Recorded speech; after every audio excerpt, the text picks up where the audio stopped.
श्लोक दुसरा.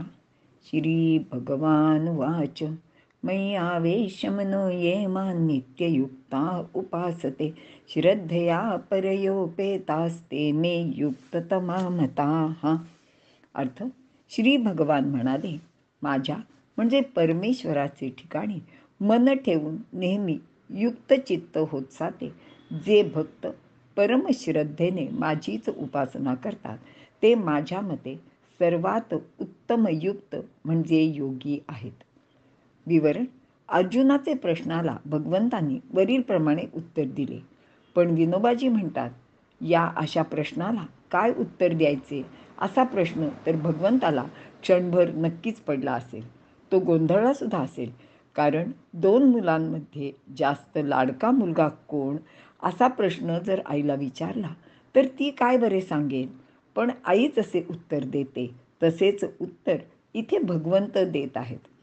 दोघेही भक्त खरे तर एकरूपच आहेत, पण वरवर दिसणारा भेद व त्यामुळे होणारा विचारांचा गोंधळ अगदी येथे तसेच झालेले आहे.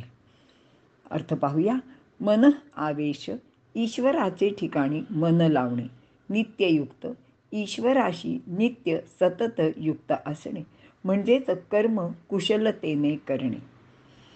परया श्रद्धया उपेत, श्रेष्ठ श्रद्धेने युक्त होणे.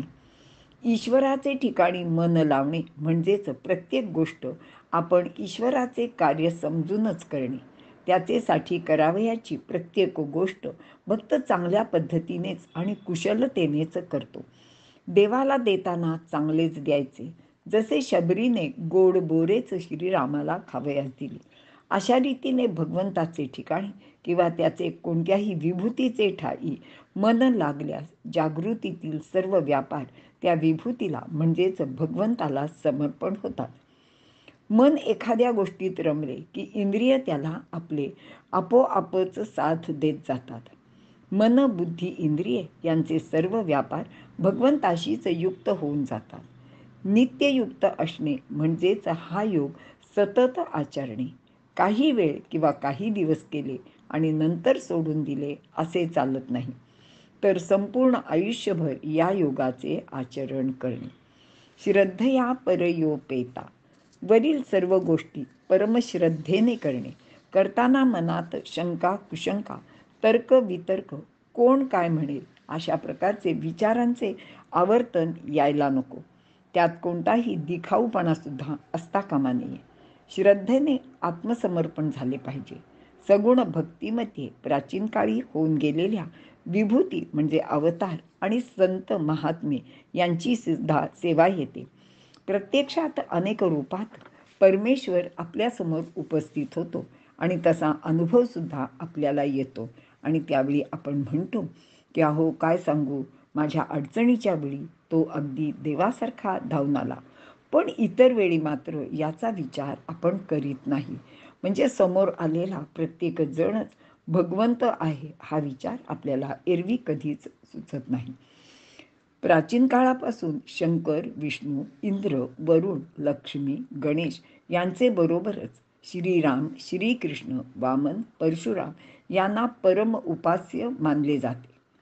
इतिहासकालीन शिवाजीराजे, राणा प्रताप, रामदास स्वामी, ज्ञानदेव, तुकोबा यांचाही समावेश विभूतीतच केला जातो.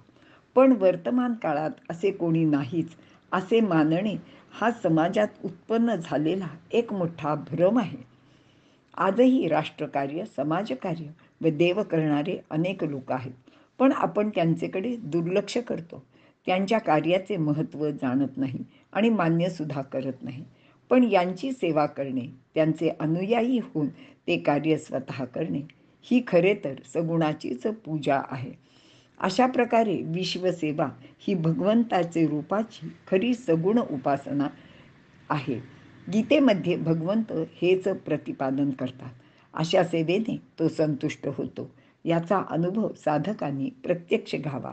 अशी सेवा करणारे योगी श्रेष्ठ योगी आहेत असे भगवंत इथे अर्जुनाला सांगत आहेत.